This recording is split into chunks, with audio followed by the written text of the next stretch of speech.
Queridos irmãos, a paz do Senhor Jesus, estamos entrando no ar com o programa Escola Bíblica Dominical. Seja bem-vindo, obrigado por sua audiência.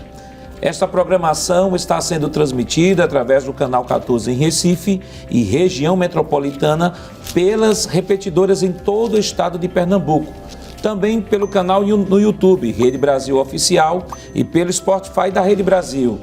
Hoje estudaremos a 9ª lição do trimestre com o tema A Conspiração de Amã contra os Judeus. E para comentar esta lição, contamos com a presença do evangelista Alessandro Barreto. Pai do Senhor, irmão Alessandro. A paz do Senhor, pastor Nadir Jackson. Do auxiliar e professor irmão Jonas Santana. Pai do Senhor, irmão Jonas. Pai do Senhor, pastor Nadir Jackson. E do auxiliar e professor irmão Givanildo Hermano. Pai do Senhor, irmão Givanildo. Paz do Senhor, pastor. É um prazer estar aqui mais uma vez. Nesta lição, veremos a definição das palavras conspiração e antissemitismo. Pontuaremos o plano de destruição de Amã contra o povo judeu. Analisaremos o que fazer quando se descobre um projeto de destruição contra a nossa vida e, por fim, notaremos o antissemitismo em nossos dias. Evangelista Alessandro, o senhor poderia ler, por favor, o texto áureo desta semana? Pois não, pastor. Diz assim o texto áureo: E odiado de todos sereis por causa do meu nome, mas aquele que perseverar até ao fim será salvo. Mateus capítulo 10, versículo 22. Irmão Jonas, qual a verdade prática desta semana? A verdade prática dessa semana, quando nos tornamos agradáveis ao mundo, é sinal de que nossa fidelidade a Deus está em crise. Irmão Givanildo, quais os objetivos da lição desta semana? Pois não, pastor. A lição possui 3 objetivos. O primeiro é explicar o plano odioso de Amã. O segundo é destacar a tristeza de Mardoqueu, dos judeus e de Esther. E o terceiro é apontar o perigo e a crueldade do antissemitismo moderno. A leitura bíblica em classe para a lição de hoje está em Esther, no capítulo 3, versículos 7 ao 11 e capítulo 4, versículos 1 ao 4. Acompanhe conosco. No primeiro mês, que é o mês de Nissan, no ano do 10º do rei Assuero, se lançou isto é, a sorte perante Amã, de dia em dia e de mês em mês, até o do 10º mês, que é o mês de Adar. E Amã disse ao rei Assuero: Existe espalhado e dividido entre os povos em todas as províncias do teu reino um povo cujas leis são diferentes das leis de todos os povos e que não cumpre as leis do rei, pelo que não convém ao rei deixá-lo ficar.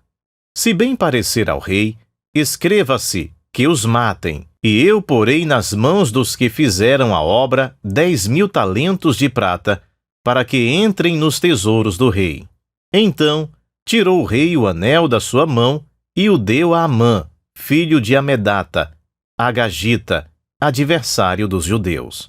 E disse o rei a Amã: Essa prata te é dada, como também esse povo, para fazeres dele o que bem parecer aos teus olhos.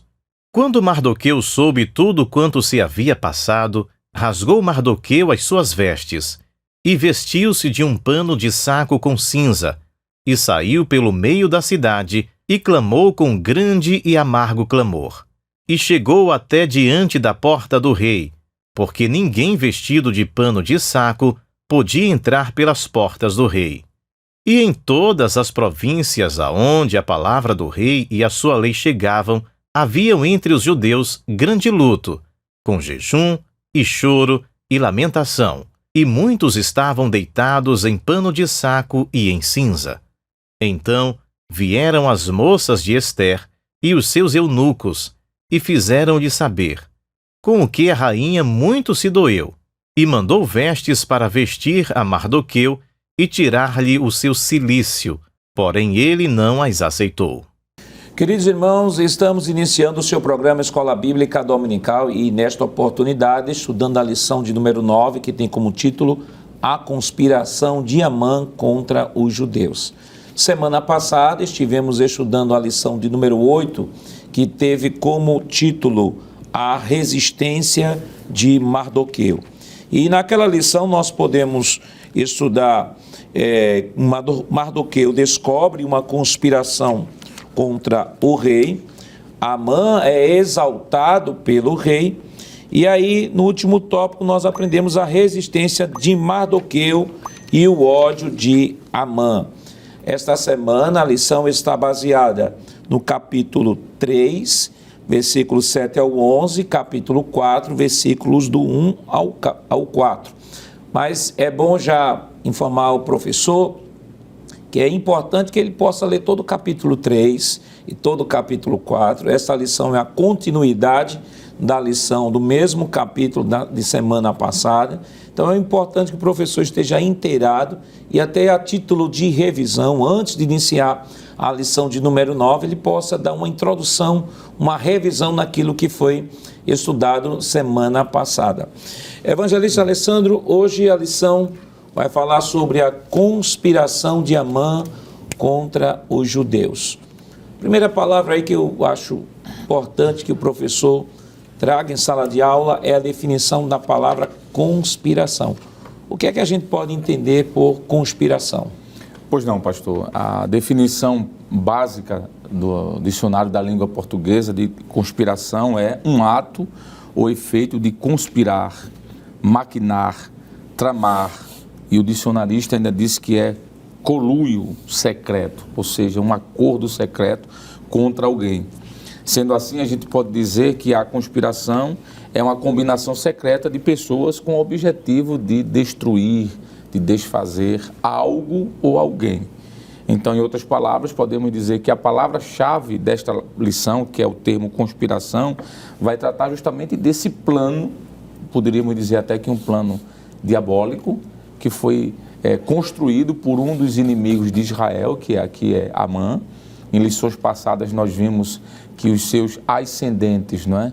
Eles eram inimigos de Israel e um dos seus reis fora condenado e morto por um dos profetas, que foi o profeta Samuel, e por conta disso, pastor, havia aquele ranço, aquela angústia, digamos assim, por ter um de seus líderes perseguido, não é? Fazendo salientar de que Samuel não fez aquilo à toa. Antes da ação de Samuel, na realidade, foi uma reação, não é? Porque antes de Samuel provocar ou permitir ou despedaçar, como diz o texto, o rei Agag, ele já tinha feito algo ruim contra o povo de Israel, que foi matando várias mulheres e inocentes. Então nós entendemos de que essa conspiração, que esse ato de conluio, de fazer algo mal, foi provocado por algo que estava lá dentro do coração de Amã. E a definição basicamente é essa, pastor, é algo que é feito, tramado, em momento secreto para destruir alguém ou algo. Irmão Jonas, é importante que no início da lição, além de trazer a definição da palavra, né, por exemplo, o título é uma síntese do assunto que vai ser abordado. Então, o evangelista trouxe aqui a definição da palavra conspiração, mas é importante também que o professor ele possa fazer esse link, né, entre a lição anterior com a lição que está sendo estudada naquele domingo, para que o aluno compreenda que há uma continuidade da história, já que estamos trabalhando o livro de Esther. Não é um assunto que está completamente separado e distante um do outro. São assuntos tratados dentro da mesma narrativa, e quando o professor faz este link com o assunto que foi trabalhado no domingo anterior, na verdade ele acaba trazendo uma ampliação a mais, uma compreensão melhor para o aluno sobre o assunto que estará sendo abordado.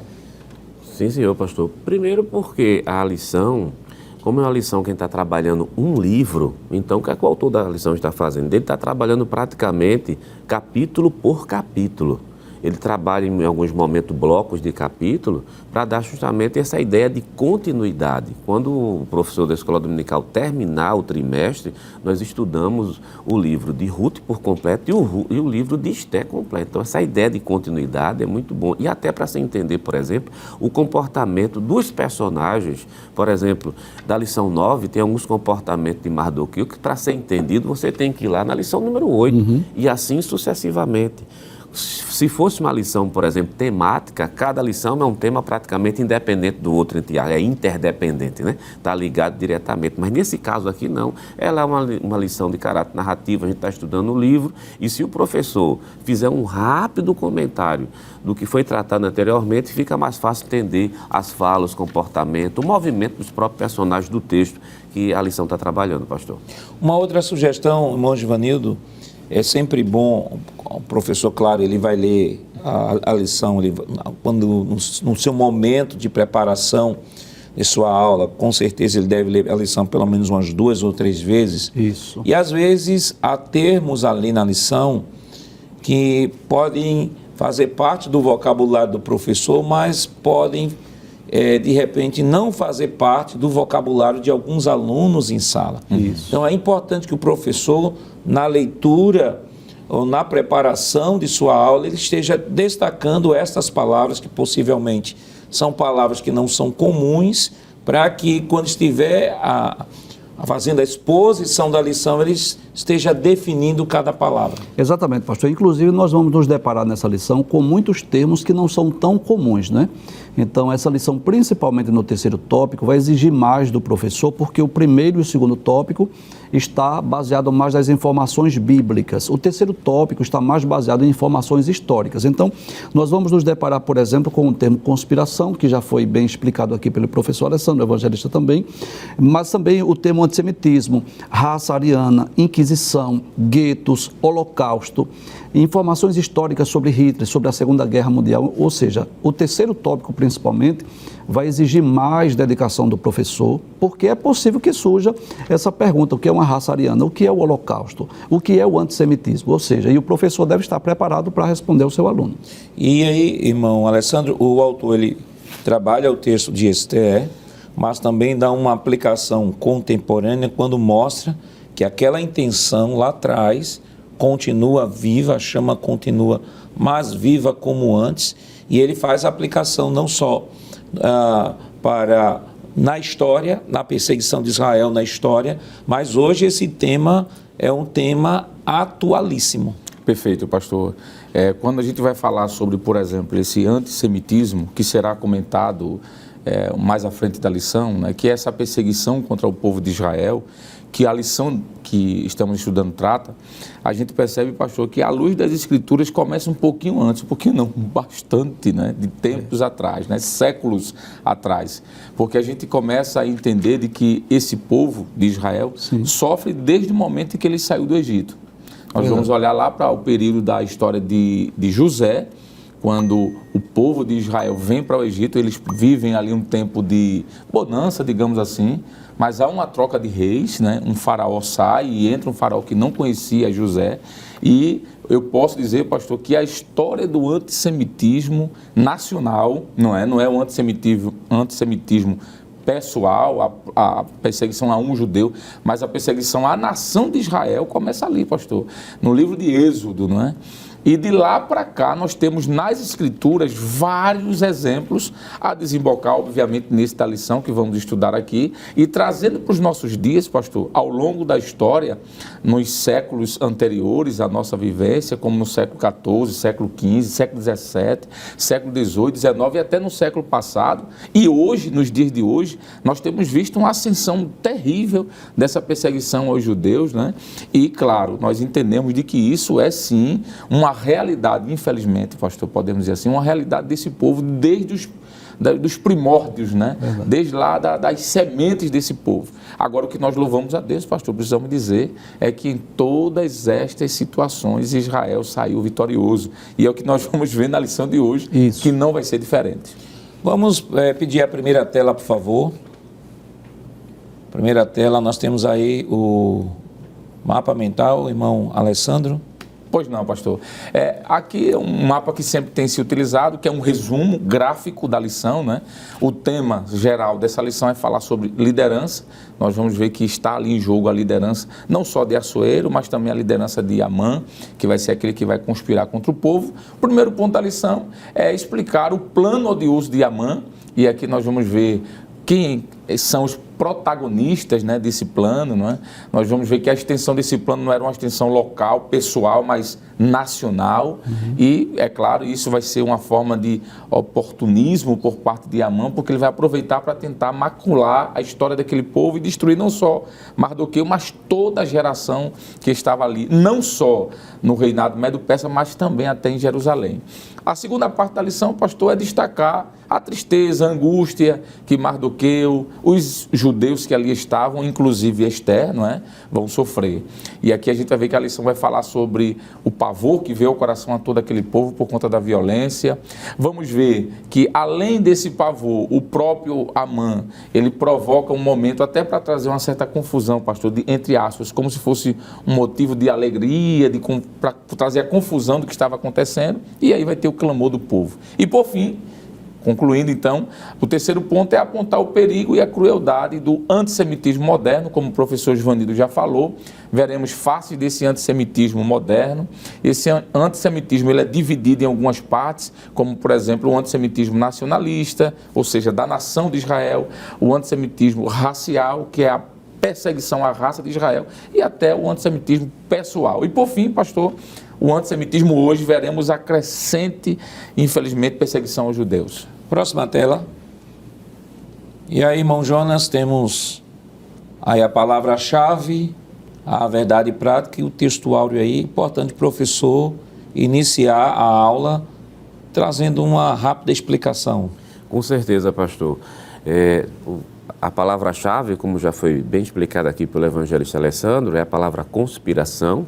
E essa palavra, ela se torna a chave porque ela é uma palavra estruturadora, porque todos os tópicos da lição estão estruturados em cima dela. Ela também dá direção até o conteúdo da lição, ela dá direção aos objetivos. Por exemplo, o plano odioso de Amã, existe uma conspiração, tudo está na base da conspiração. Em cima é o objetivo, explicar. Observe que cada tópico da lição tem um objetivo bem claro. Então, esse primeiro objetivo é explicar esse plano odioso de Amã com base na conspiração que ele faz. O segundo objetivo, que é destacar o quê? A tristeza de Mardoqueu, dos judeus e de Esther por causa da conspiração que foi realizada e, por último, apontar o perigo e a crueldade do antissemitismo moderno, claro, com base na conspiração antiga, mas também nas conspirações modernas. Nós iremos ver nessa lição que o modus operandi de Amã é o mesmo que acontece até os dias de hoje. Por sinal, tem quadros que será apresentado aqui no programa, que o passo a passo de Amã para destruir os judeus são os mesmos que até o dia de hoje se realizam. Inclusive, aconteceu recentemente em nossos dias, né? Bem próximo, pastor. Próxima tela. E aí na próxima tela, irmão Givanildo, nós temos o plano odioso de Amã, intrigas e patologias do poder, a extensão do plano e a astúcia e oportunismo. Vamos pedir a próxima tela, por favor. Nós temos aí o plano odioso de Amã. Nós temos o passo a passo aí. Isso, eu queria que o senhor pudesse ler e comentasse.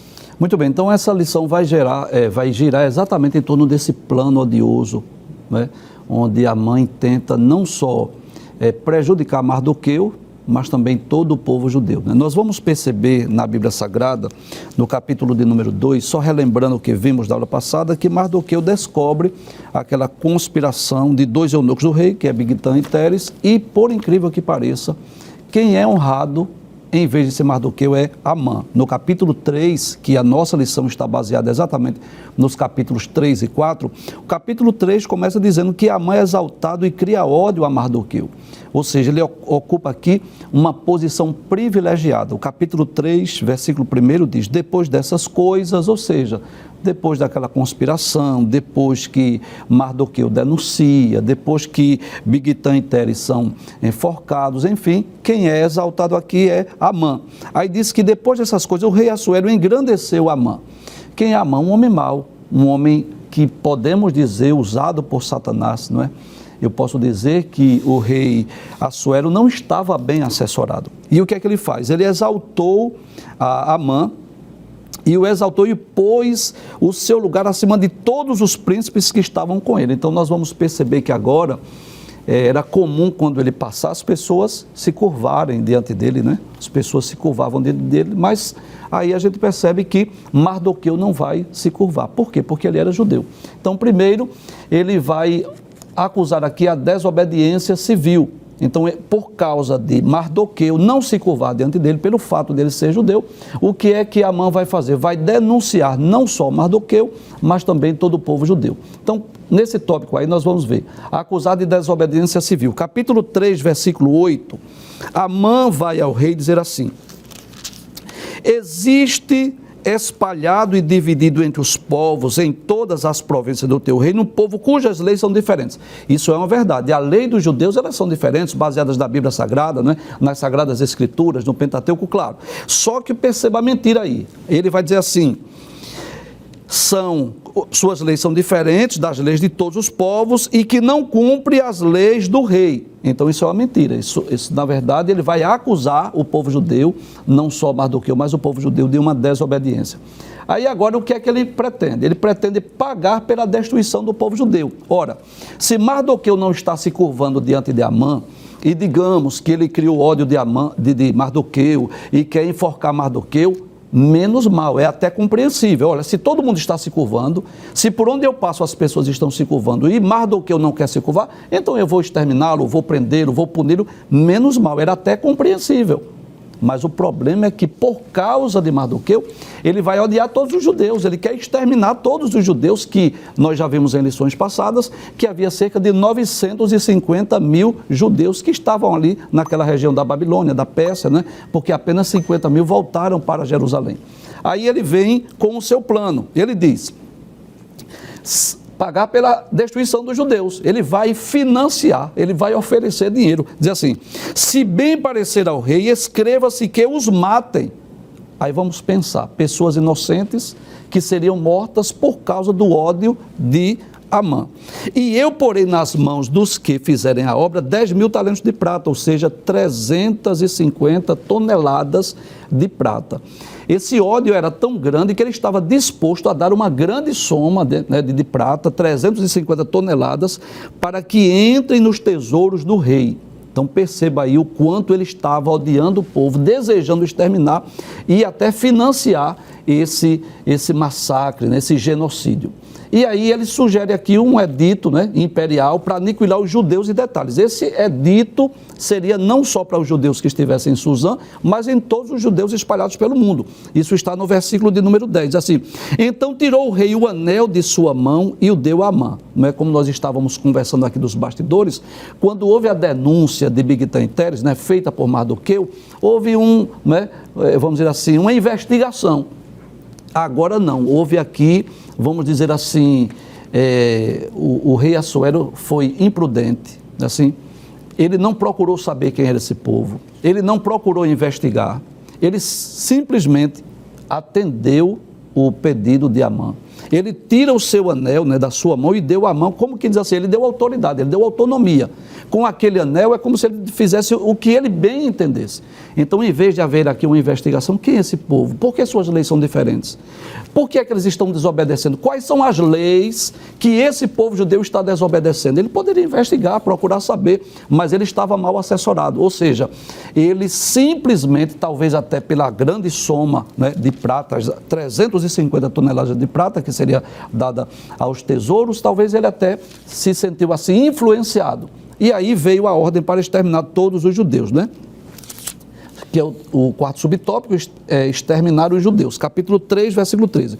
E as cartas se enviaram pela mão dos correios a todas as províncias do rei, que destruíssem, matassem e lançassem a perder todos os judeus. Detalhes: desde o moço ao velho, crianças e mulheres. Então perceba que era um plano para exterminar os judeus, e como já foi falado aqui, não resta dúvida que isso era um plano diabólico, porque havia uma promessa que o Messias viria desse povo.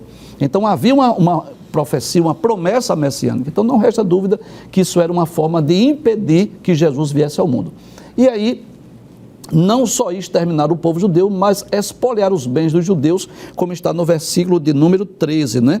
Ou seja, saquear o seu despojo. Então a ordem era essa: vamos criar uma lei, um edito real, onde todos os judeus deveriam ser mortos, quer seja homens, mulheres, velhos, crianças, e saquear os seus despojos, ou seja, todos os bens adquiridos pelos judeus, na verdade, seriam dos persas. Infelizmente, esse plano odioso de Amã, não é assim, trouxe consternação, tristezas aos judeus que estavam espalhados pelo mundo inteiro, mas, como já foi falado aqui pelo evangelista Alessandro, Deus intervém e impede que esse plano seja concretizado. E o senhor comentou aí sobre a lição de domingo passado, e de fato o rei, ele foi imprudente, Isso. ele não foi imparcial, Exato. porque da mesma forma que veio uma acusação de conspiração para matá-lo, o seu primeiro-ministro agora estava dizendo que havia um povo que não se submetia às leis do rei, e veja que não é a matança de 1, 2, 3 pessoas, é de toda uma etnia que estava no seu reino, toda uma etnia. Partindo da pressuposição de que tivéssemos aí em torno de 900 mil pessoas ainda, porque muitos não voltaram para Jerusalém, ficaram lá na Babilônia. Então, irmão Alessandro, nós temos aí uma situação que mostra que o senso de justiça desse rei era questionável e que, como o irmão Givanildo bem disse aqui, é possível que, diante do tamanho, do volume da doação que iria entrar nos cofres do reino, de repente ele não tinha pensado 2 vezes. Exato. 2 vezes, que ele já pega o anel, já dá ao seu primeiro-ministro para executar o seu plano. Perfeito, pastor. Essa transferência de poder, se assim eu posso dizer, em tirar o anel, algo simbólico, e colocar na mão de um de seus líderes, de seus súditos, é algo comum nas Escrituras. A gente vai ver, por exemplo, no livro de Gênesis, capítulo 41 e verso 42, acontecendo isso com José, não é? Faraó o chama, coloca um colar em seu pescoço, uma roupa, e tira o anel e coloca o anel na mão de José e diz: tu serás menor apenas da minha pessoa, o resto tu serás superior. Então, essa transferência de poder era dado às pessoas de confiança. Então, parece-nos aqui no texto, olhando para o texto, que Ramã, ou Amã, né? Amã no português, Ramã seria mais no termo hebraico, esse era um homem de confiança do rei. Agora, isso não exime dizer aqui que o rei, de fato, pastor, ele era instável em suas decisões, não é? Porque por mais que alguém seja de confiança, mas você precisa agir com prudência, com calma, analisando, né? Nós temos aqui pelo menos 4 decisões desse rei, e eu vou falar só de 3, porque a 4ª é mais na frente. A primeira decisão de um julgamento é em relação a Vasti. A gente percebe que houve uma certa precipitação naquela decisão dele, se ele tivesse pensado um pouco mais, foi comentado inclusive aqui.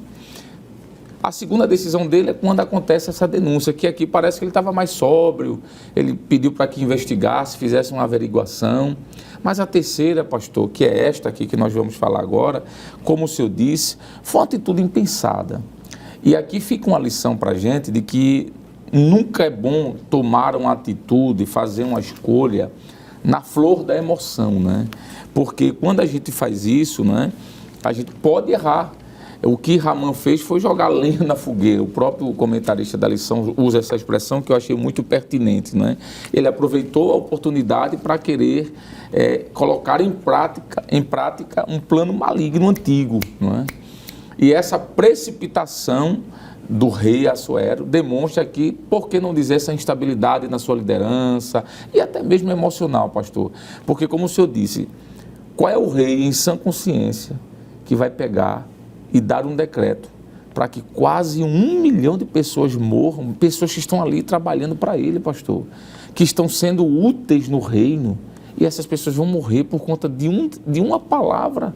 Então, Salomão disse algo que se encaixa aqui quando ele disse assim, que todo homem deve ser pronto a ouvir. Paulo também fala sobre isso, não é? Mas Salomão fala também dessa estratégia, né, de sabedoria da liderança.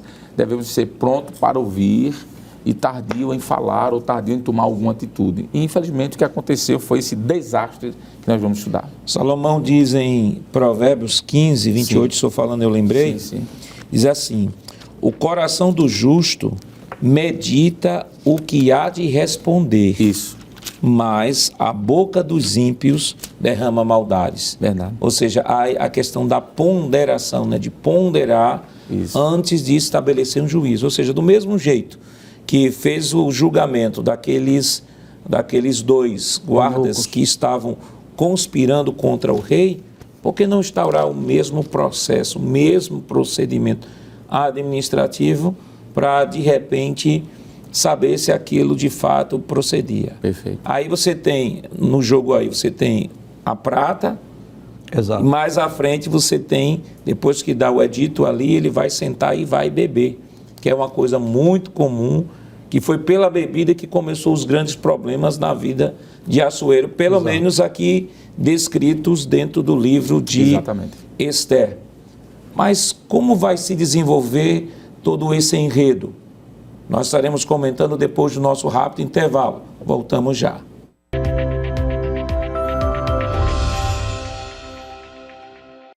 Queridos irmãos, estamos de volta em seu programa Escola Bíblica Dominical, esta semana estudando a 9ª lição, que tem como título A Conspiração de Amã contra os Judeus.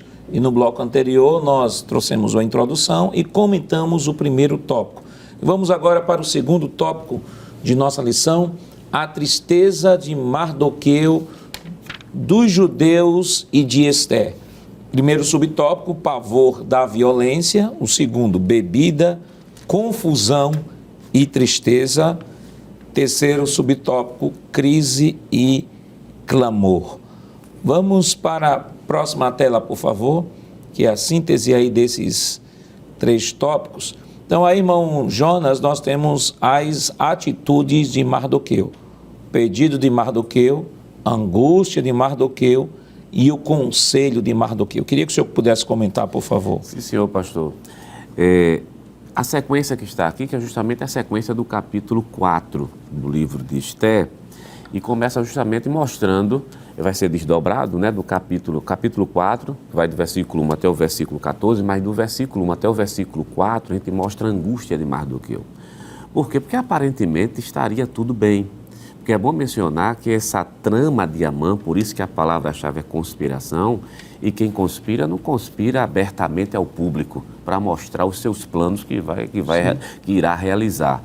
Então foi o que ele fez. Enquanto Mardoqueu está à porta do rei, servindo normalmente, Esther, para ter uma ideia, a rainha Esther está no palácio, mas ela não sabe da conspiração. Ela vai saber da conspiração por intermédio de Mardoqueu, que está do lado de fora do palácio. Então, aparentemente estava tudo bem, enquanto a mãe estava tramando.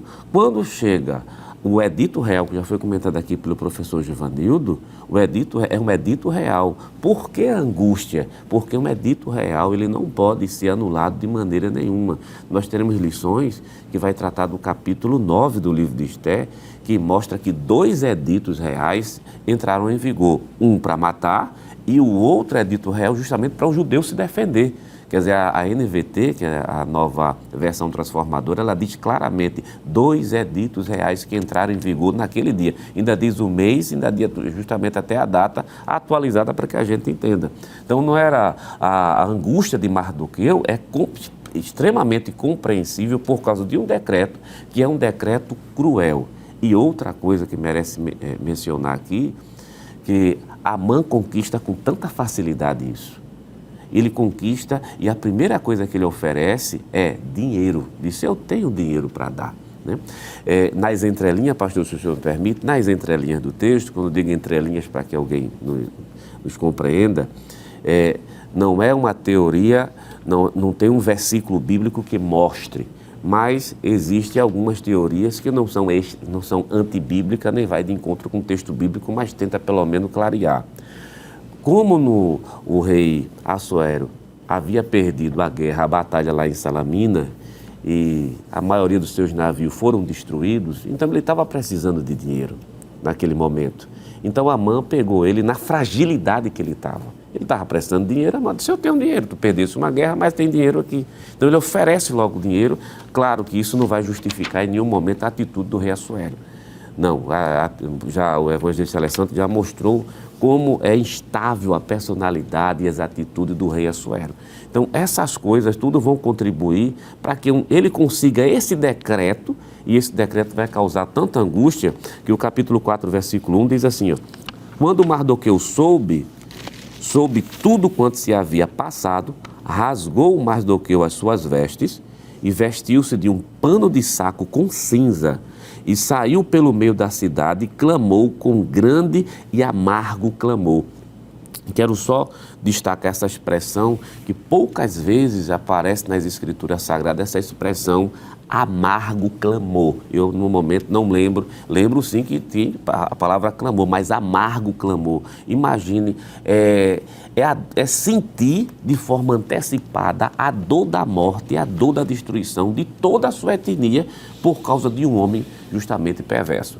E o último, o conselho justamente de Mardoqueu, esse conselho de Mardoqueu vai ser dado justamente a Ester, ele vai fazer com que esse conselho chegue, capítulo 4 e o versículo de número 8, tem uma sequência que diz assim, também lhe deu a cópia da lei escrita que se publicara em Susã para os destruir, para mostrar a Ester e lhe fazer saber, e para lhe ordenar que fosse ter com o rei, e lhe pedisse e suplicasse na sua presença pelo seu povo. Quer dizer, até aquele presente momento, a rainha, que é judia, não sabia da trama de Amã. Veja que coisa maligna estava acontecendo dentro do palácio, sem a própria rainha saber. E a peça-chave, irmão Givanildo, para a reversão dessa situação foi o próprio Mardoqueu. Né? Exato. Ele é um dos principais personagens do livro, né? Ele é primo de Hadassah, ou de Ester, criou ela como se fosse a sua própria filha. Ele teve uma importância tremenda no reino quando ele faz aquela denúncia dos 2 eunucos do rei, que eram guardas, né, do rei, aquela conspiração. Depois ele também aconselha Ester para que ela pudesse entrar naquele concurso e ser escolhida como rainha. E agora, ao tomar conhecimento dessa trama, desse plano odioso de Amã, ele faz com que a rainha tome conhecimento.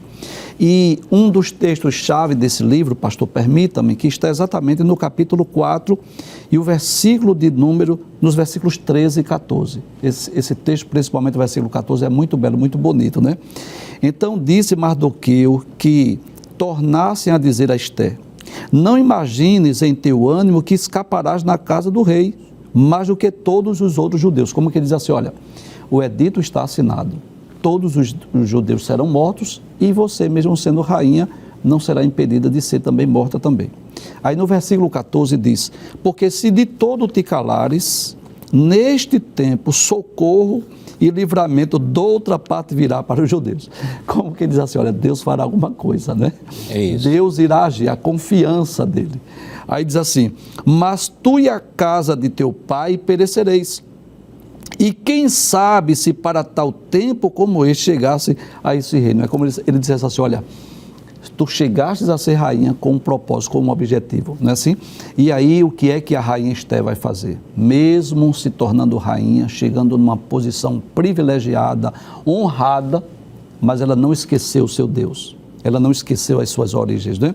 Aí ela vai dizer assim no versículo 15, disse Ester que tornasse a dizer a Mardoqueu, vai, ajunta todos os judeus que se acharem em Susã, jejuai por mim. Como que diz assim, eu vou arriscar a minha vida, eu vou à presença do rei. Eu sei que não há previsão de eu ser chamada nesses próximos 30 dias, mas eu vou. Agora, diga que jejue por mim, não comais, não bebais por 3 dias, nem de dia nem de noite. E eu e as minhas moças também assim jejuaremos. Ou seja, aquelas moças que assessoravam a rainha também passaram a jejuar por ela. Então a gente vê aqui, sem dúvida alguma, o coração de Ester, o coração de Mardoqueu, que estavam dispostos a orar, a jejuar, a buscar a Deus, a interceder para que Deus agisse.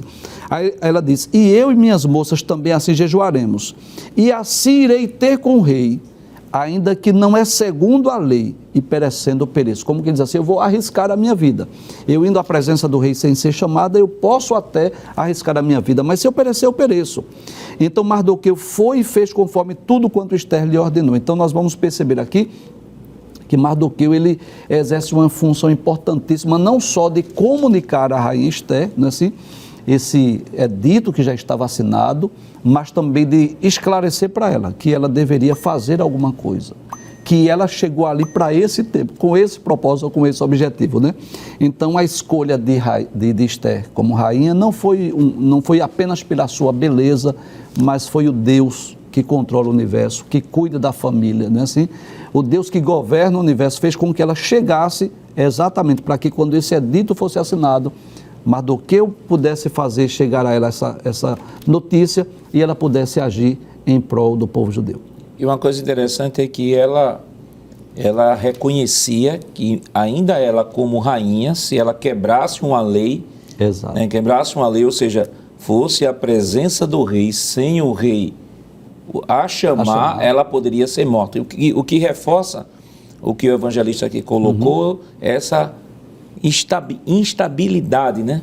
Estabilidade de humor desse Exato. rei, que ora está alegre, muito alegre ao vinho, ora toma uma decisão justa, ora toma uma decisão injusta. Então, mostra que Mardoqueu foi a peça-chave, porque se Mardoqueu não tivesse feito conhecer essa situação à rainha, também não haveria oportunidade da rainha também fazer essa intercessão, conclamar aí o jejum, né, evangelista Alessandro, e também ter essa ousadia, mas já lastreada por uma consagração e diante do rei para fazer a petição.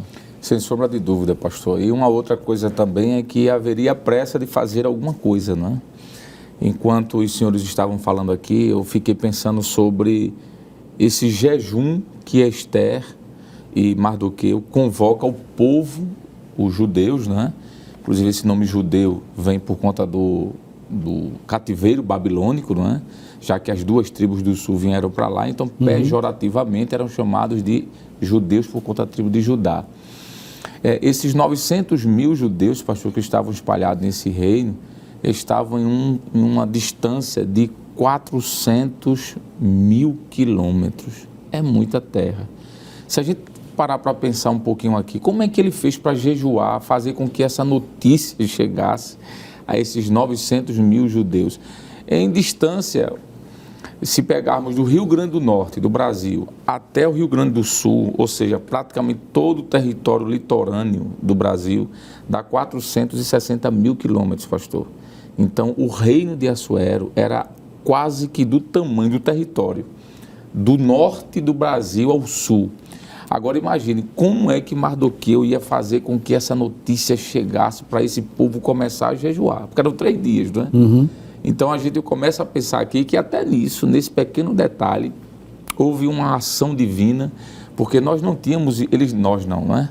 Não tinham internet na época, não tinham WhatsApp, né, para comunicar, não tinham um Facebook, algo desse tipo, qualquer coisa, não tinha. Embora que o autor da lição fale do sistema de correios dele, pastor, que era eficiente, mas a favor rudimentar, do reino, né? Mas a favor do reino. Né? Do reino, Aqui a gente está falando dos correios a favor dos judeus. E aí muda a história, porque eles não tinham o aparato que o governo tinha, por mais que o comentarista da lição diz isso. Foi muito bom a sua lembrança, pastor, de que o reino tinha, sim, a estradas e etc. Mas eu estou me referindo em relação aos judeus, né, que era o povo que estava sendo perseguido. Claro. E até aqui, pastor, a gente vê a intervenção de Deus. Como Deus agiu para que essa notícia se espalhasse e esses homens, mulheres e crianças jejuassem, né?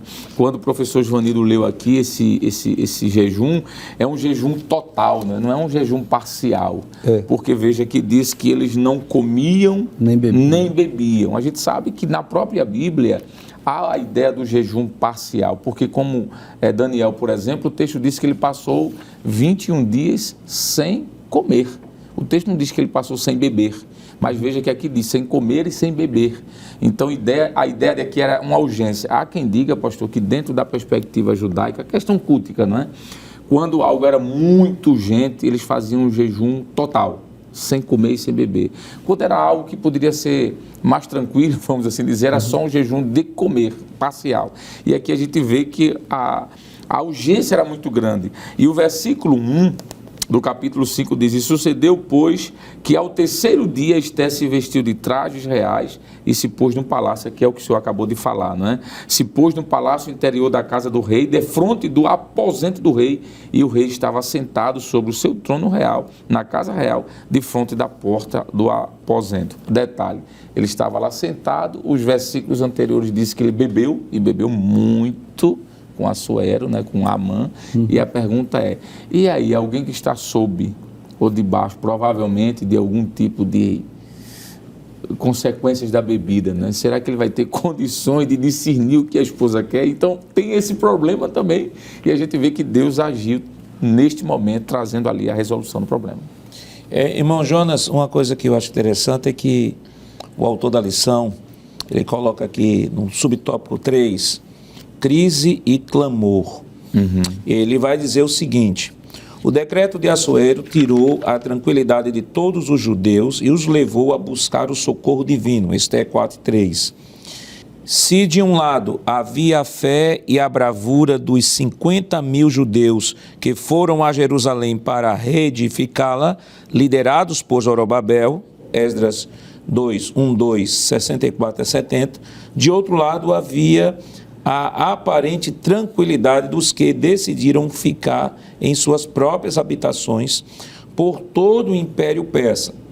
Mesmo dentre os que foram a Jerusalém, muitos se dedicaram a construir casas luxuosas, dando pouco valor à reconstrução do templo, como denunciam os profetas pós-exílicos Ageu e Zacarias. Aí ele conclui dizendo assim: agora todos corriam o risco de ser exterminados, porque muitas vezes precisamos experimentar crises para buscar a Deus de todo o coração. E aí ele cita Isaías 55:6. O correto é fazer como Daniel, que orava em todo o tempo, Daniel 6:10, somente com uma vida de oração constante em casa e no templo podemos vencer o mal. Então ele faz uma aplicação cristológica, né, direto à igreja, desse caso. Nós temos o problema histórico, né, o edito para exterminar o povo. Nós temos a solução histórica, jejum e também Esté falando com o rei, e temos a aplicação cristológica, a aplicação à igreja, que há situações que precisamos encarar com jejum e oração. De outra forma, não teremos como resolver o problema. E essa situação aqui, já com um edito real, que não pode ser revogado, que o próprio imperador não pode revogar, é uma situação tão impossível que, se não for através do jejum e da oração, não tinha condições nenhuma, em nenhum momento, da pessoa de vencer. E interessante, pastor, quando a gente vê esse texto daqui, que todo mundo agora precisou fazer isso, porque tem aquela leva que sai com Zorobabel para a construção do templo.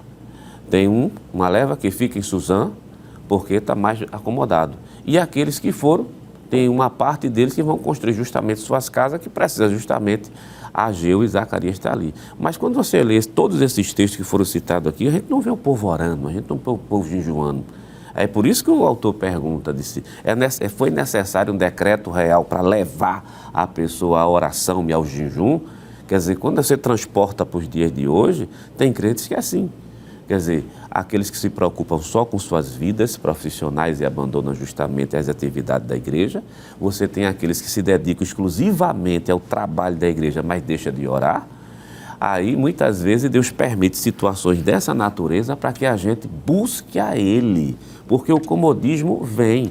O autor da lição trabalhou, foi na lição passada que ele disse de uma maneira que eu achei bonita. Ele disse assim: a aparente tranquilidade, o aparente conforto que muitas vezes o mundo dá. A gente não está falando de mundo, não está falando de pecado, de coisa, de bebida, não está falando justamente daquele conforto que a pessoa relaxa na oração, relaxa justamente na leitura da palavra de Deus, mas vem a recomendação bíblica, né? Orai sem cessar. Quer dizer, em qualquer momento, se está bom, ore. Se está ruim, ore. Por quê? Essa é uma prática diária que faz parte da natureza cristã. Mas, por outro lado, a natureza pecaminosa, ela quer comodismo, ela quer descansar, ela quer distância, pastor. Essa lição, esse tópico específico aqui, irmão Givanildo, nos alerta como cristãos, e agora fazendo a aplicação, Sim. a pararmos para quem não está fazendo, voltar aos exercícios espirituais, Exato. Oração, Palavra, jejum. Meditação na palavra e jejum. Isso. E há pessoas até que, se de repente, e aí você pode até estar nos acompanhando, e de repente você pode fazer, eu faço a pergunta para você e responda para você mesmo. Qual foi o último jejum que você fez? Qual foi o último jejum em que você dedicou a sua vida ao Senhor? Qual foi o último momento de sua vida em que você disse assim, hoje vai ser um dia que eu vou consagrar o meu corpo ao Senhor? Então, essa lição, esse tópico especificamente, nos alerta sobre isso, né? Para mantermos de maneira constante a oração, o jejum e a leitura da palavra. Exato. Pastor, isso me faz lembrar uma recomendação paulina, não é? Que está na segunda carta aos Coríntios, capítulo 10, versículo 4, quando Paulo diz assim, porque as armas da nossa milícia não são carnais, mas sim poderosas em Deus para a destruição das fortalezas, ou seja, nós dispomos de armas espirituais. Já foi falado aqui sobre o jejum, sobre a oração, sobre a palavra, sobre o louvor, que são armas que estão à disposição do crente. E é claro, a gente não vai usar só nos momentos de guerra, só nos momentos de conflito, só nos momentos de ameaça, nós devemos usar constantemente, permanentemente. A Bíblia nos orienta a orar sem cessar. Mas essa lição nos mostra isso, que em situações desfavoráveis, em momentos de notícias ruins, notícias desagradáveis, em momentos de ameaças de morte, nós temos a quem recorrer. A Bíblia está repleta de exemplos. Quem não se lembra de Josafá, por exemplo, quando os amonitas, os moabitas, os da montanha de Seir vieram com um grande exército para destruir? Qual foi o caminho que Josafá tomou? Se não buscar a Deus, orar, jejuar, né? Se humilhar na presença de Deus. Nós podemos entender também nos dias de Ezequias, quando o Senaqueribe, com um exército de 185 mil soldados, veio para invadir as terras de Judá. Qual foi o caminho, a atitude dele? Oração, jejum, buscar a Deus. E aqui Mardoqueu, Esté, os judeus não fizeram de forma diferente. Então é recorrer a Deus. Essa é uma lição prática que nós precisamos levar para a escola dominical. É possível que o professor esteja dando aula e os seus alunos estejam assim diante de ameaças, né, assim, diante de conflitos, de guerras, de pelejas, de batalhas espirituais. E o que é que nós vamos fazer? Nós vamos recorrer a Deus, crendo que o mesmo Deus que vem intervindo no decorrer dos séculos, no decorrer da história, em favor do seu povo, em favor do povo judeu, ele continua intervindo, ele continua agindo em nosso benefício. Então, em vez de se desesperar, é claro, quando chega a notícia ruim, claro que veio a tristeza, que veio as vestes, né, de cinzas, colocou cinzas, enfim, o momento de tristeza, claro, isso é normal, o medo, o pavor, é claro que, mas o que é que eu vou fazer agora? Diante desse edito que já está assinado, e essa lei ela é irrevogável, humanamente falando, não tem saída, mas nós temos no céu um Deus que controla o universo, que é poderoso para reverter o quadro, né? Então, tanto Mardoqueu quanto Esté disseram assim, a causa não está perdida. O edito está assinado, mas acima dos editos humanos, acima dos governos humanos, há um edito celestial. Há um Deus que controla o universo e ele é poderoso para reverter. Eles não sabiam como ainda Deus iria agir, mas que de alguma forma Deus iria agir. E essa é uma lição que nós vamos levar para a escola dominical, uma lição prática. Usarmos as nossas armas espirituais. É claro, não só no momento de consternação, de luto, de tristeza, de amargura, não. Mas em todos os momentos, mas principalmente nos momentos de lutas, de adversidades que nós enfrentamos. E uma coisa que é interessante é que há momentos também, há momentos em que a gente ora, jejuma, entrega a Deus, espera Deus agir. Mas aqui também nos ensina que há momentos que a gente ora, jejuma, entrega a Deus e age. E pede a Deus sabedoria para como resolver. Não é eu orei, jejumei e vou resolver agora o problema. Não. Eu orei, jejumei, pedi direção a Deus. Senhor, me dá sabedoria, como é que eu resolvo esse problema? Como é esse problema eu posso resolver? Tu precisa de mim para resolver, porque às vezes tem pessoas que não têm disposição nenhuma em resolver problema nenhum, aí diz assim, não, deixa com Deus, estou orando, deixa com Deus. Mas às vezes é o pai que foge à sua responsabilidade como pai, Isso. É a mãe que foge à sua responsabilidade como mãe, é o filho que foge à sua responsabilidade como filho, é o patrão com o empregado, é o empregado com o patrão.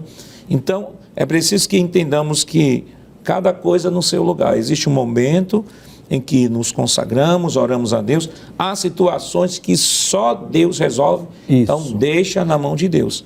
Mas a situação que eu estou passando é uma situação que só uma intervenção divina, sem a minha participação, ou envolve também uma participação minha. Aí eu preciso orar e pedir a Deus direção para ver como Ele vai me orientar sobre determinado problema. Qual o perigo e crueldade do antissemitismo moderno? Mas isso nós estaremos comentando depois do nosso rápido intervalo. Voltamos já.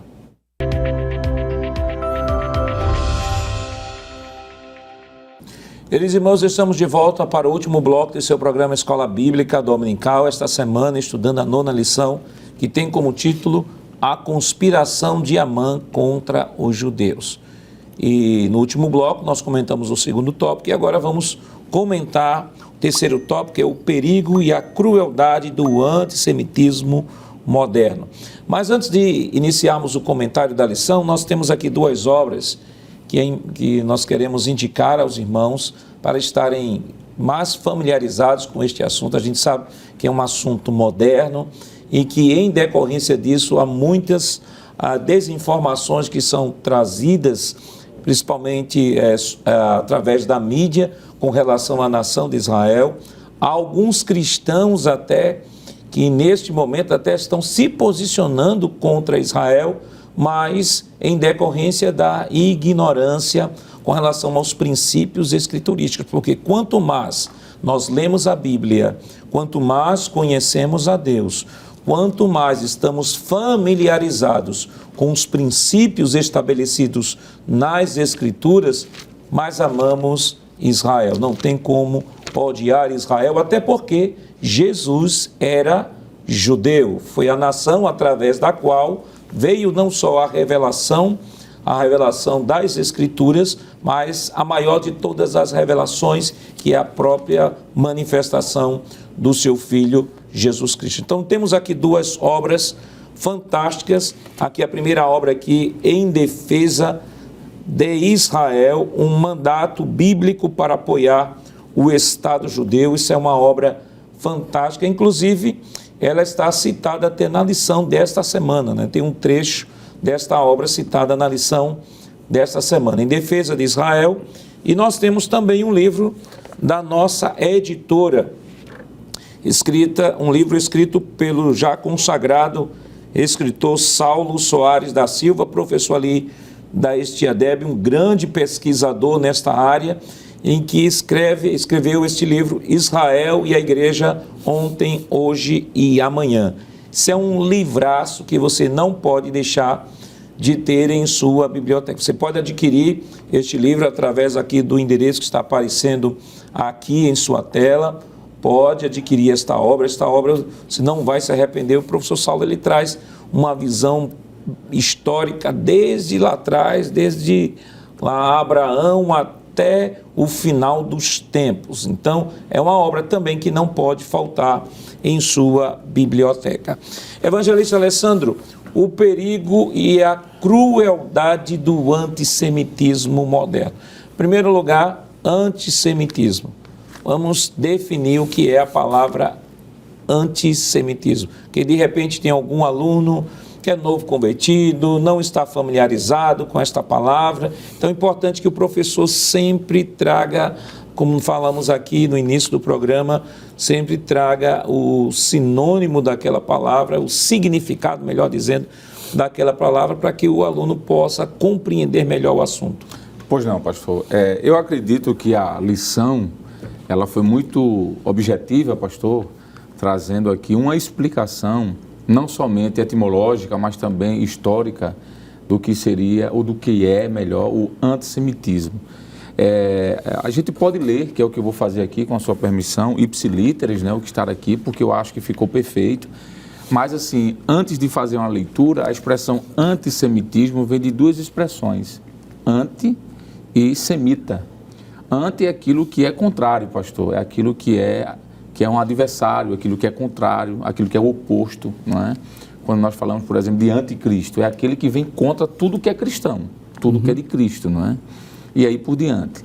E semita vem do povo de Israel, que são os semitas, não é? Isso. Se a gente olhar lá para o início de Gênesis, nós vamos ver que o povo de Israel são semitas. Por isso que antissemitismo é todo aquilo que é contrário ao povo de Israel. Lembrando que na lição nós vamos estudar muito sobre o nome judeu, mas isso é uma expressão que se coloca para o povo de Israel a partir da queda do Reino do Sul, né? Antes do Reino do Sul, quando as 12 tribos estavam juntas, eram chamados de filhos de Israel, ou hebreus, que é que vem daquela expressão de Eber, que é o pai de Abraão, não é? Então, hebreus vem de Eber, filhos de Israel vem ali das tribos quando estavam na terra de Jerusalém, agora judeus é a partir do cativeiro da Babilônia, por conta da forma pejorativa de dizer que eram de Judá. Hoje é chamado de nação de Israel, né? Mas trazendo essa rápida explicação, pastor, eu vou ler aqui o que diz a lição, porque eu acho que ela traz de forma histórica, já que falamos de forma conceitual, ela traz de forma histórica uma abrangência muito interessante. Diz assim, que de forma prática, antissemitismo é hostilidade sistemática contra os judeus. É possível verificar ao longo da história 3 fases ou faces da expressão desse ódio obstinado. Antissemitismo religioso, o antissemitismo nacionalista e o antissemitismo racial. No aspecto religioso, destacam-se as perseguições como a do século XIV, quando os judeus foram acusados de serem os responsáveis pela peste negra que assolou a Europa em 1348. Também, durante a Idade Média, sofreram, no caso os judeus, intensa perseguição pela Inquisição, principalmente a partir de 1478 na Espanha, por ordem do Papa Sisto IV, 1414 a 1484. E a partir de 1536, em Portugal, pela instituição oficial do Tribunal do Santo Ofício, pelo Papa Paulo III, de 1468 a 1549. O objetivo principal era combater o que chamavam de, entre aspas, heresia judaica, fecha aspas. Milhões de judeus foram expoliados, torturados, execrados e mortos por não aderirem ao catolicismo e por questões econômicas e políticas. A primeira ordem de confinamento de judeus em guetos não foi a de Adolf Hitler no século XX.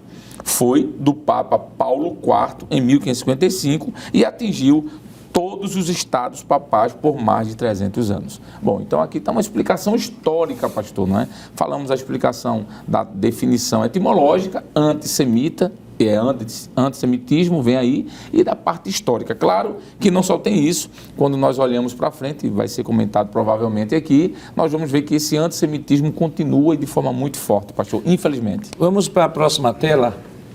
Próxima tela, faces do antissemitismo, aspecto religioso. Irmão Jonas, que a gente leu agora. O evangelista Alessandro leu essa parte aí, né, que é citado até no livro também, né, do autor da lição. E com relação a esse aspecto religioso, eu lembro que foi criada na história uma teologia chamada teologia da substituição.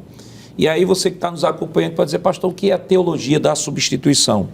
No livro que nós citamos aqui, Em Defesa de Israel, na página de número 141, ele traz uma breve definição do que é essa teologia da substituição.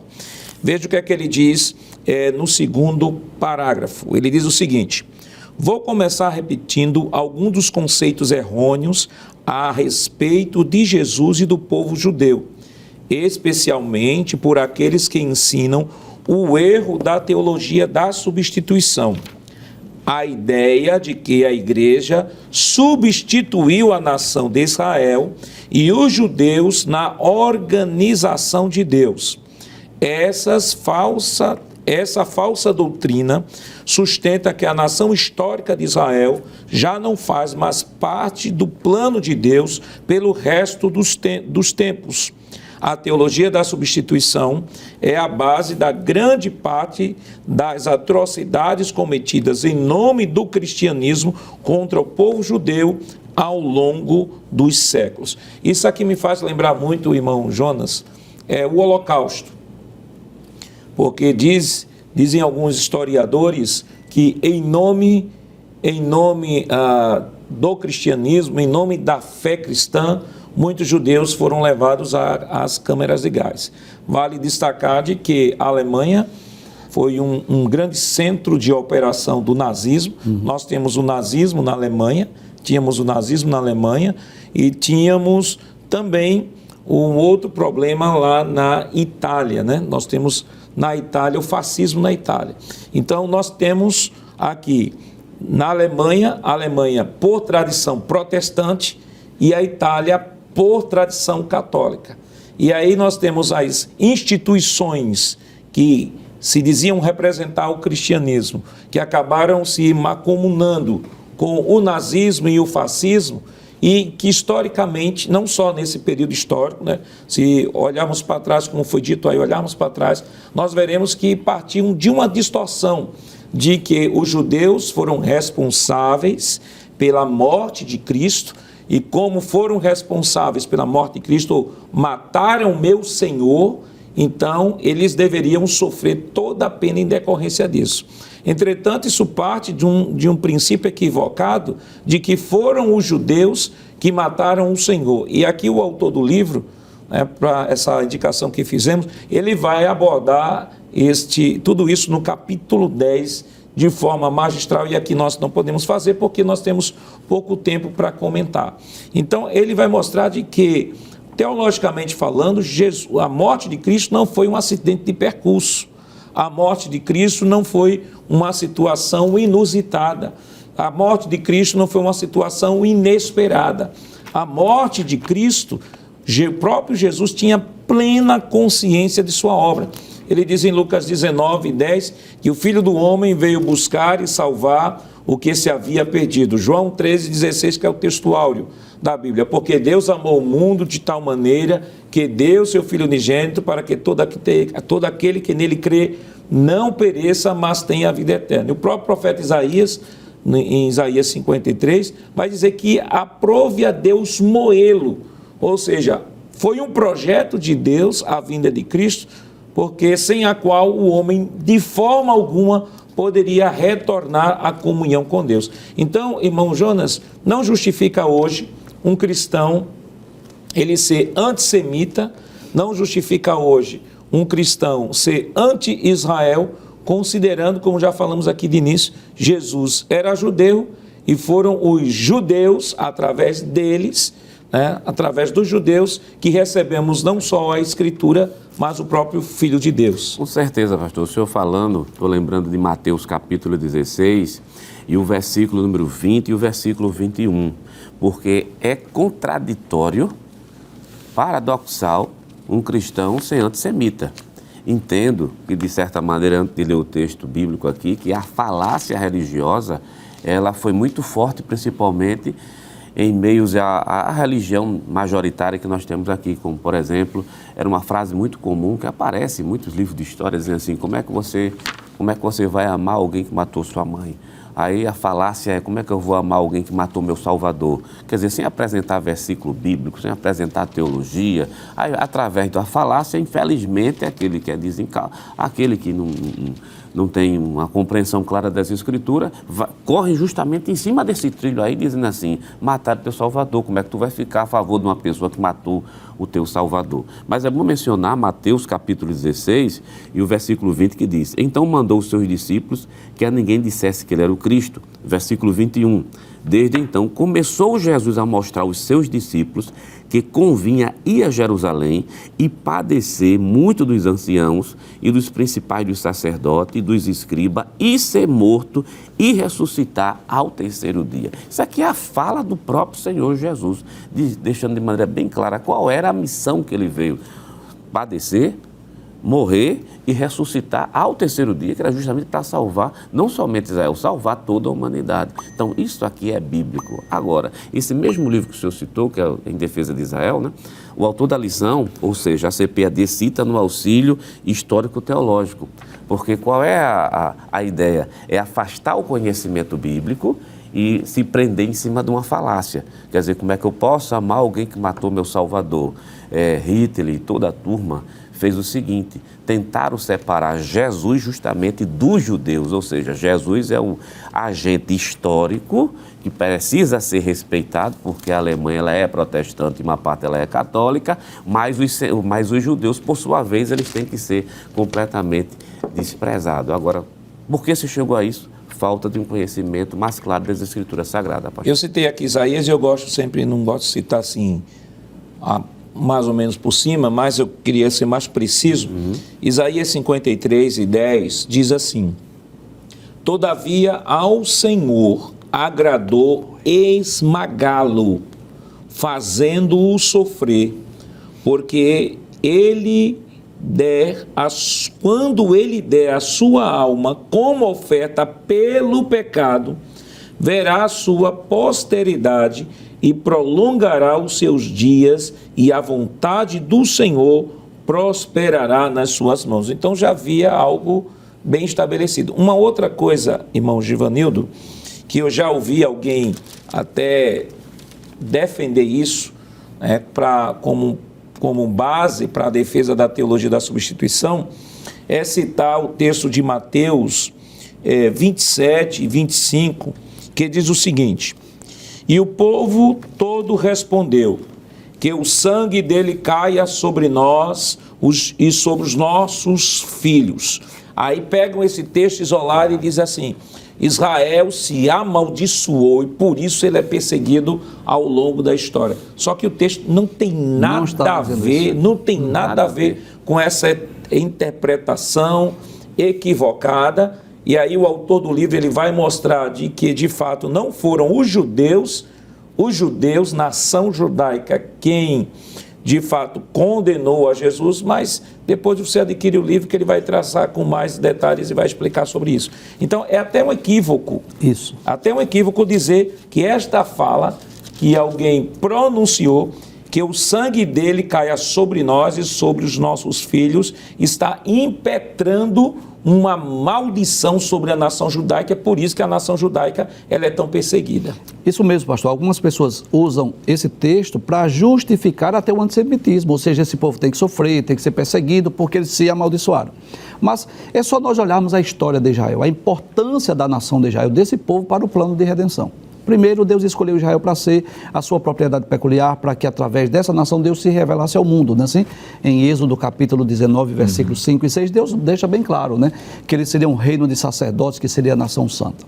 Então, através de Israel, Deus se fez conhecido no mundo, como por exemplo, através de Mardoqueu, de Esté, Deus se fez conhecido na Pérsia, através de Daniel, Sadraque, Mesaque, Abednego, Deus se fez conhecido em Babilônia, através de Jonas, Deus se fez conhecido lá na Assíria, e assim sucessivamente.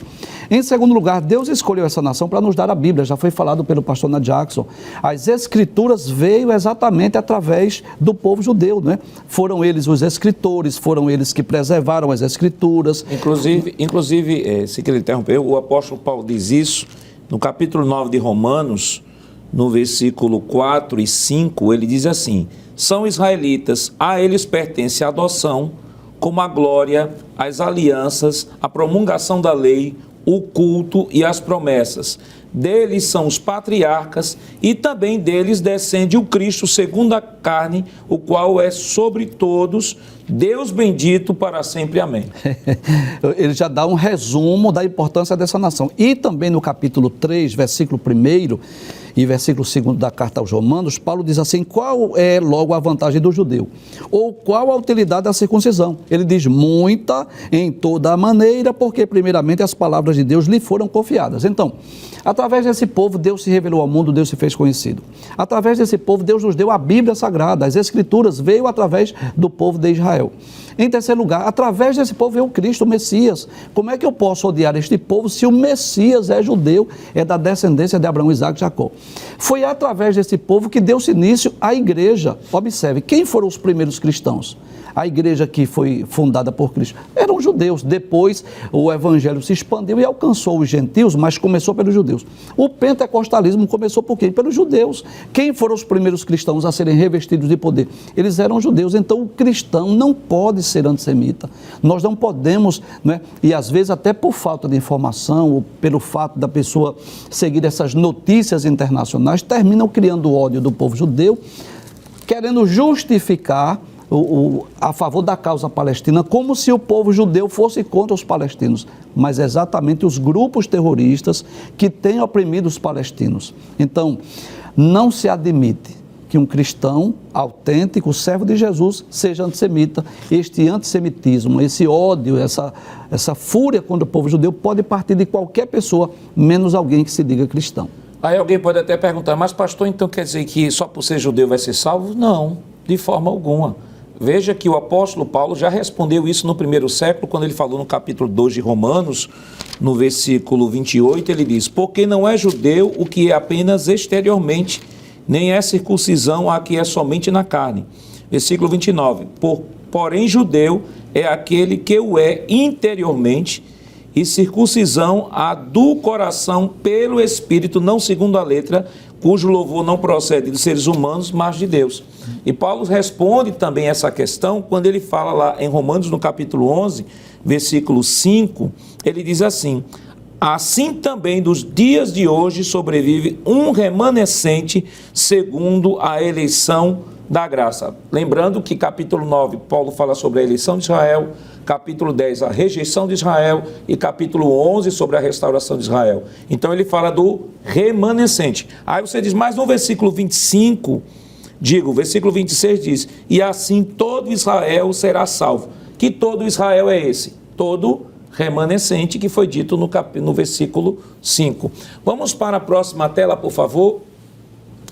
O antissemitismo, o aspecto religioso, nós já comentamos. Próxima tela. O aspecto nacionalista, evangelista Alessandro.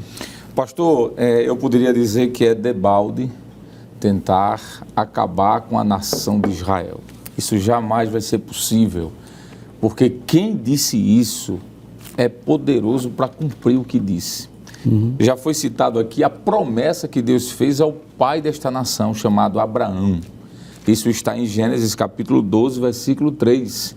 E abençoarei os que te abençoarem, e amaldiçoarei os que te amaldiçoarem, e em ti serão benditas todas as famílias da terra. Essa bênção nacional, se eu posso dizer, a Israel, ela é extensiva, claro, também até a própria igreja. Mas já que estamos falando aqui especificamente de um antissemitismo nacional ou nacionalista, né? Já que essa perseguição contra o povo de Israel, isso aqui é uma garantia de que haverá dores, sim, sofrimentos contra Israel, mas a destruição jamais.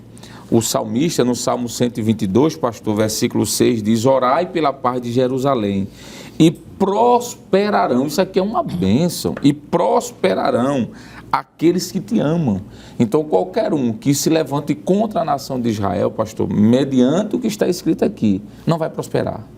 Pode ter certeza. E concluindo, pastor, esse texto, Jeremias capítulo 31, versículo 35 ao 37, tem uma promessa aqui que é fabulosa. Eu vou parafrasear aqui porque o tempo não dá para ler, mas o Senhor diz assim, olha: você quer destruir Israel, então faça algumas coisas. O Senhor diz: aquele que conseguir medir o universo de um canto a outro, aquele que conseguir apagar todos os astros do céu, do universo, as estrelas. E aquele que conseguir medir a terra até o seu centro, aí ele diz, se alguém conseguir fazer isso, Israel será destruído. A pergunta é, quem consegue fazer isso? Ninguém. Então, esse ódio contra Israel, esse ódio nacionalista, ele vai até existir, sempre, mas nunca vai ser próspero em sua completude, porque é um Deus que prometeu guardar essa nação. Vamos para a próxima tela, por favor. Próxima tela, antissemitismo racial. E aí nós já falamos aqui, comentamos sobre Hitler, sobre a Alemanha, sobre a Itália, né, com o nazismo e o fascismo. E aí nós temos aí Adolf Hitler protagonizou o antissemitismo racial. E aqui o autor da lição, ele no ponto 2, ele diz, o aspecto nacionalista pode ser visto no século XIX e no início do século XX, na Ucrânia e na Rússia, através dos chamados pogroms. E aí, de repente, o aluno quer dizer, pastor, o que é pogroms? A palavra pogroms é uma palavra russa que significa destruição maciça, destruir violentamente. E aí nós temos o terceiro subtópico, que é o antissemitismo hoje. Eu queria que passasse, por favor, a tela. Tem uns gráficos bem interessantes aqui. Irmão Jonas, rapidamente o seu comento, que o nosso tempo já estourou. Sim, senhor pastor. Nós temos alguns gráficos aqui, que, por sinal, o telespectador pode observar, todos eles estão bem referendados, um, por sinal, da BBC de Londres, que mostra, na verdade, esse crescimento exagerado do antissemitismo. Nós temos o seguinte gráfico, onde são feitos os comentários antissemitas, principalmente na internet, 80% deles na internet, na mídia 56%, a mídia de maneira geral aí aparecem esses comentários, principalmente em programas de televisão, filmes, né? Os eventos políticos, por incrível que pareça, principalmente na Europa, isso é muito comum, 48%. As redes sociais disputam justamente com os eventos políticos, com 47% de comentários antissemitas. Em espaços públicos também, isso na Europa é muito comum. E no meio acadêmico, que esse quadro já está um pouco desatualizado, porque isso está crescendo constantemente por causa dos eventos que estão acontecendo, mas está com 19% de crescimento de comentários antissemita no ambiente acadêmico, mas a tendência é chegar até 40%, isso é coisa muito séria. Vamos para a próxima tela. Já a próxima tela, justamente aqui no Brasil, que está falando do lado de fora, vamos ver aqui no Brasil. No Brasil, nós temos denúncia de antissemitismo, observe bem, 133,6%. De janeiro a outubro de 2022, as denúncias estavam lá na casa de 375, mas de janeiro a outubro de 2023, 876 denúncias de antissemitismo em solo brasileiro. Qual é a nossa preocupação, pastor? Não é com o povo judeu porque ele está guardado, é com a nossa nação. Porque quem se coloca contra o povo judeu é bíblico, não é a gente que está definindo isso aqui, não. A bênção de Deus não está com essa nação que está contra um povo que é propriedade peculiar de Deus. E vale destacar que esse número, depois do advento aí do 7 de outubro de 23, isso aí já deve ter ultrapassado consideravelmente. Aqui, só para concluir, nós temos aqui o terceiro subtópico, antissemitismo hoje. Eu queria deixar só 2 versículos aqui, para que o professor possa acrescentar aí no subtópico 3 da lição, que é Isaías 66:8, que fala sobre a profecia da formação do Estado de Israel, e Ezequiel 37:15 a 28, que referenda justamente esse retorno de Israel e a restauração de Israel. Irmão Givanildo, rapidamente, o que é que o senhor poderia orientar o professor que nos acompanha? São 2 informações importantes dessa lição. Primeira é que Deus intervém em favor do seu povo. E a segunda é que nós, como cristãos, como servos de Deus, não podemos ser antissemitas. Pelo contrário, devemos orar pela paz de Jerusalém. Bom, Alessandro? Pastor, eu acho que seria bom aproveitar o momento da escola dominical, como sempre fazemos, temos sido orientados pelo nosso pastor, pelo senhor também, sempre orar pela nação de Israel. Eu acho que essa lição cabe muito bem terminar a escola dominical com todos os professores e alunos de pé, orando pela paz e pela prosperidade de Israel. Bom, Jonas? Professor da escola dominical, entre tantos assuntos foram comentados, também incentivar que a vida de oração, a vida de leitura e a vida de dedicação venha a ser algo constante na vida cristã. Que Deus continue lhe abençoando em nome de Jesus. Queridos irmãos, depois de uma lição tão edificante, vamos orar ao Senhor? Irmão Givanildo, nos dê a honra.